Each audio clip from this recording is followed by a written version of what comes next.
Hyvää huomenta ja tervetuloa Headbangers Trailin seuraan. Tänään oli yksi niitä aamuja, että hetken aikaa joutui miettimään, että missähän sitä taas onkaan. Sitten muisti, että asiat on niin onnellisesti, että olen pystyttänyt teltan Olhavan vuoren kupeeseen, jolla on siis repovedellä. Saavuttiin tänne eilen ystävien kanssa ja taivallettiin jokunen kilometri tuolta Saarijärven parkkipaikalta tänne Olhavalle. Eilen oli siis perjantai, tänään on lauantai ja vielä on kokonainen päivä aikaa olla repovedellä ja huomenna vielä ehkä puolikas. Mennään katsomaan miltä näyttää repovesi näin alkukeväästä.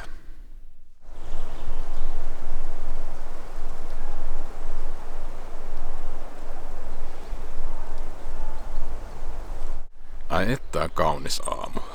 Aurinko paistaa Olhavalla ja elämä hymyilee. Aamupalat on syöty ja notski on aika lailla sammumassa. Ja tuolla ketut eli Nina ja Johanna pakkailee riipparinsa rinkkaan, niin sitten lähdetään eteenpäin. Päivä alkaa nousulla mahtavalle Olhava-vuorelle ja siitä jatkuu Korpin kierroksella ja sitten myötäillään taas Kaakkurin kierrosta eteenpäin. Tänään todennäköisesti kävellään tuonne Määkiälle ja leiriydytään sinne. Odotan todella innolla, että mitä kaikkea tämä päivä tuo tullessaan. Luonto näyttäytyy tänään jälleen kerran aivan mielettömän kauniina.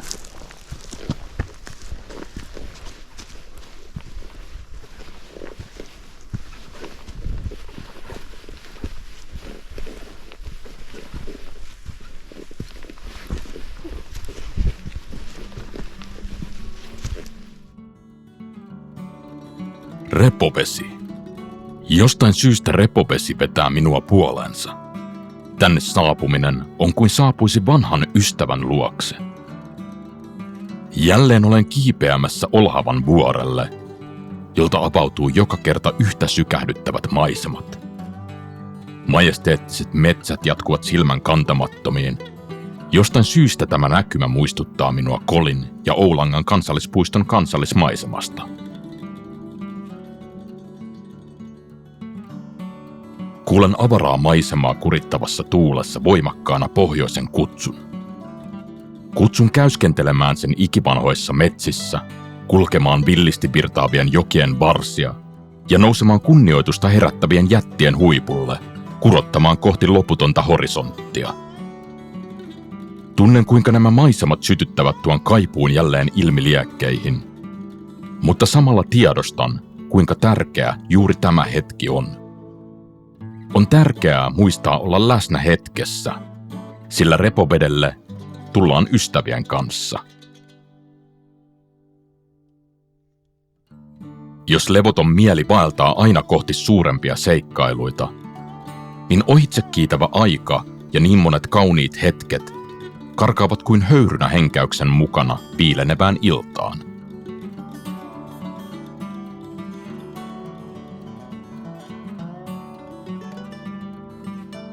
Nämä jaetut kokemukset ovat mittaamattoman arvokkaita, sillä niiden siivittämänä kuljemme näitä polkuja vielä vuosienkin päästä. Polut toivat meidät yhteen ja polut meitä yhdistää. Luonnossa olemme kaikki yhtä.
Tuuli yltyy yltymistään ja virittää tutun tunnelman.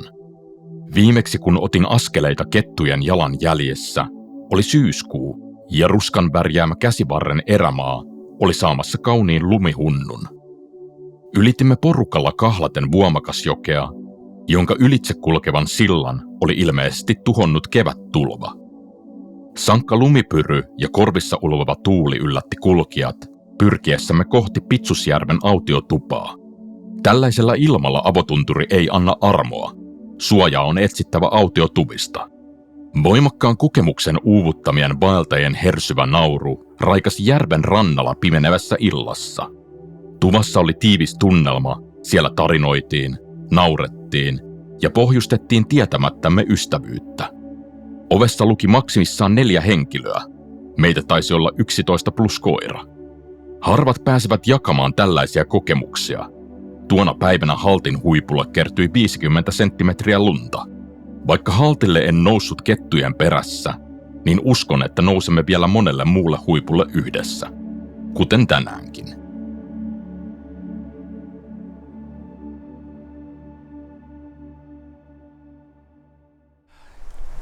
Taas on kiivetty Olhavalle. Aika tuulinen päivä, ei tarvinnut paljon edes harkita dronen nostamista ilmaan tai höpöttämistä kameralla siellä Näköalatornin huipulla. Huikea päivä ollut kerta kaikkiaan. Tosi hyvä tuuri käynyt säiden kanssa, vaikka ennusteet näytti aika pahaltakin paikoitellen ennen reissua.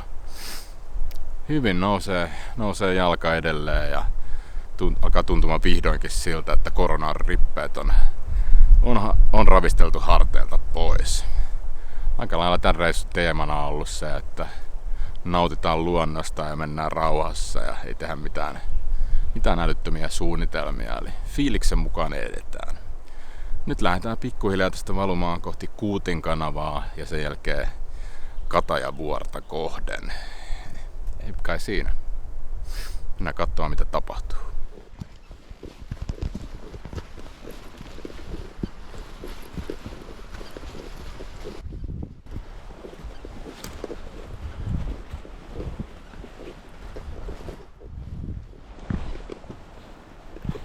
Me lähdettiin, silloin mä olin ihan nuori, siis 16. Nyt me saatiin päähämme, että lähdetään sieltä meidän kotikylältä Nikolajoen hiekkasärkille pyörällä. Meillä oli kaikilla semmoset, siis, olikohan mulle vaihteita siinä mun pyörässä.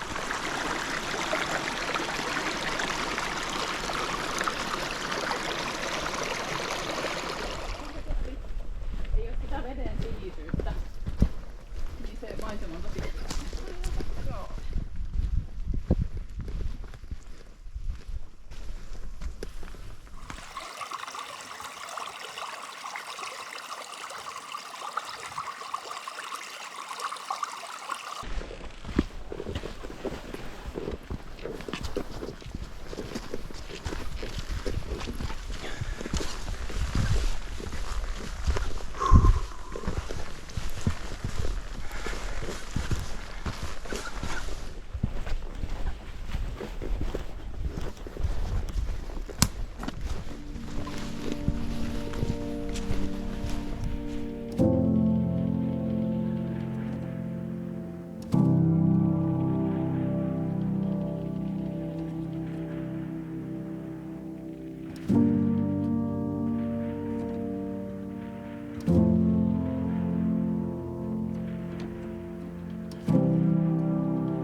ollaan.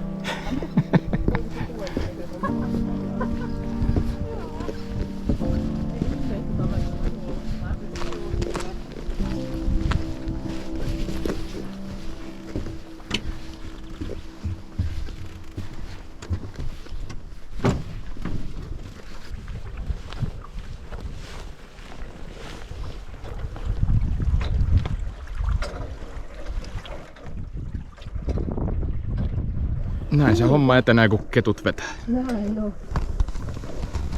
Kettara kulki.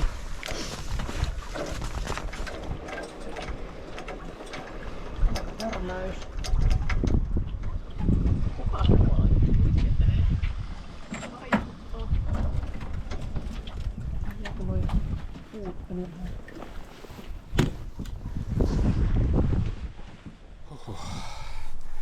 Onpa ollut mahtava päivä.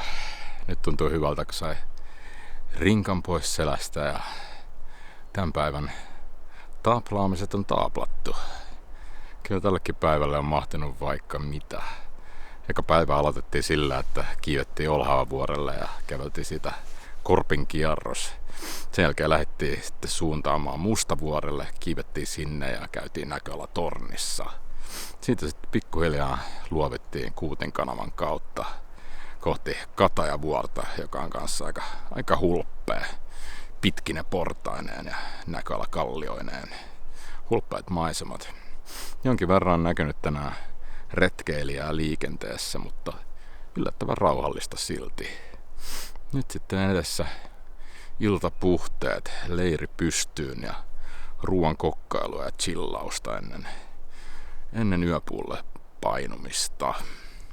Tänään tää teltan pystyssä alkaa sujuu. Mutta sitten paremmin. Kyseessä on sitten vasta 3. kerta, kun mä tänne pystytän kyseisen teltan. Joka on siis MSR:n Hubba NX. On kyllä fantastinen teltta ollut toistaiseksi. Ja yllättävän tilava. Mennään katsomaan.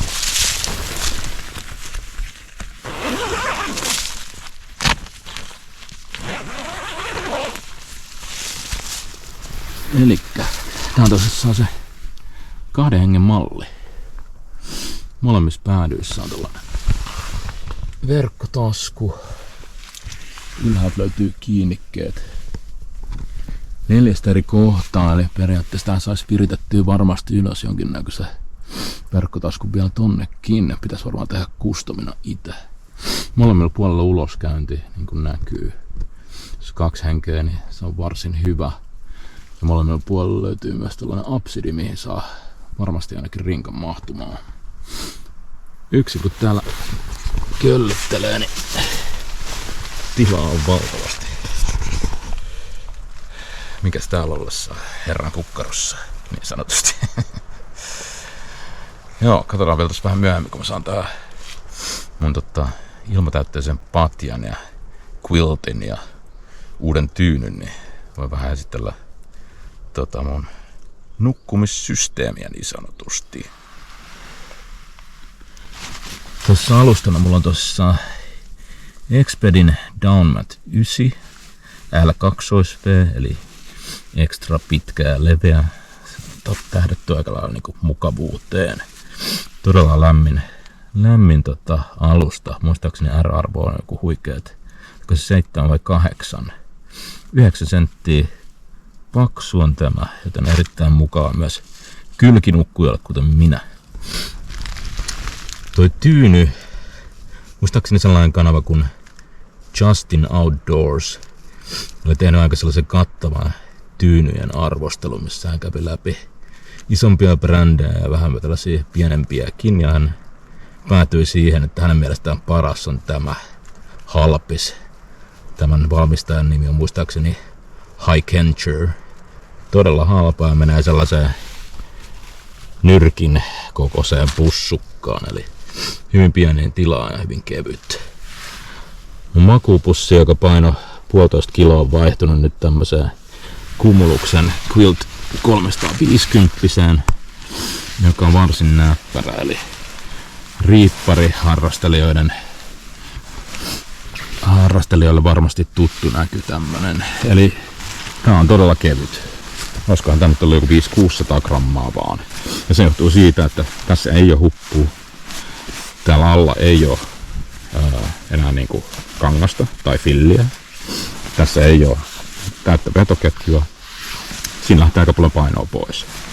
Tämä toimii sillä, että alustaa tulee tällaiset kumiremmit ja tämä kiinnitetään siihen niin tää vähän niinku halaa tätä alustaa. Eli kun sulla on lämmin alusta, niin et sä oikeastaan tarvii sinne alle sitä filliä, koska se filli joka tapauksessa painuisi kasaan ja silloin siinä ei ole loftia, eli sinne ei jää ilmataskuja.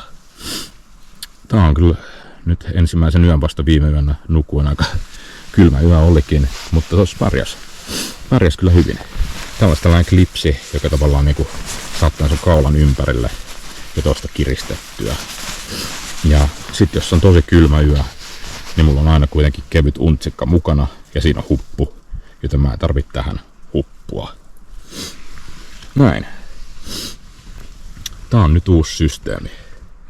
Suht uusi teltta ja makualusta on ollut jonkin aikaa käytössä, mutta muuten uudet kujeet.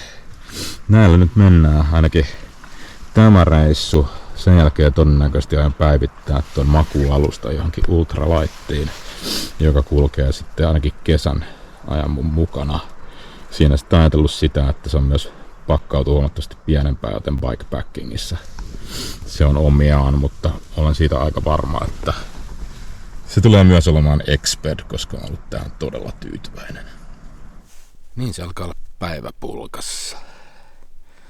Oli hauskaa istua nuotiolla ja katsella kettujen munkkien paisto-operaatiota. Melkoinen show ja aika kunnianhimoinen hanke, voisi sanoa näin. Seurana oli myös 2 varsin mukavaa miekkosta Seinäjoelta. Hyvää ruokaa ja hyvää seuraa. Ja nyt oikein niin kuin itse, että aivan valmis nukkumaan. Ei muuta kuin hyvää yötä.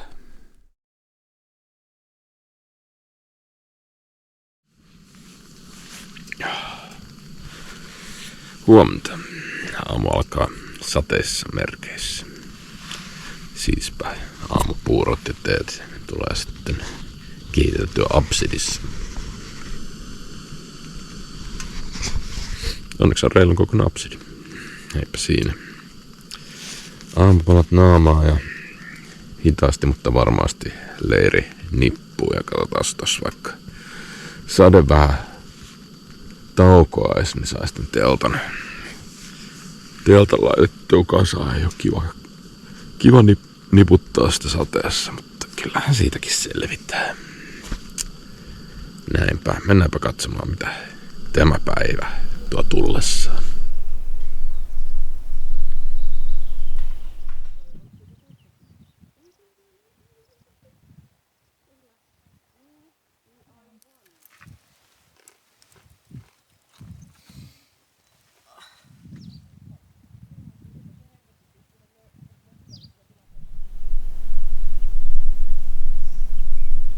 No niin, sade on lakannut ja leiri on pakattu. Ikävä kyllä joutui pakkaamaan märänteltä, mutta mikäs sillä voi, eikä se nyt haittaa näin niin viimeisenä päivänä. Nyt odottelen, että ketut saa pakattua heidän leirinsä nippuun ja sitten lähdetään kävelemään taas kohti Saarijärveä. Katsotaan mitä tämä päivä vielä tuo tullessaan. Ollut kyllä ihan mahtava viikonloppu ja olo on rentoutunut. Kyllä luonnossa liikkuminen ja ajan viettäminen kannattaa aina. Jokainen hetki on todella arvokas ja sitten jaksaa taas sitä hektistä arkea.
Taas on yksi reissu tulossa päätökseen.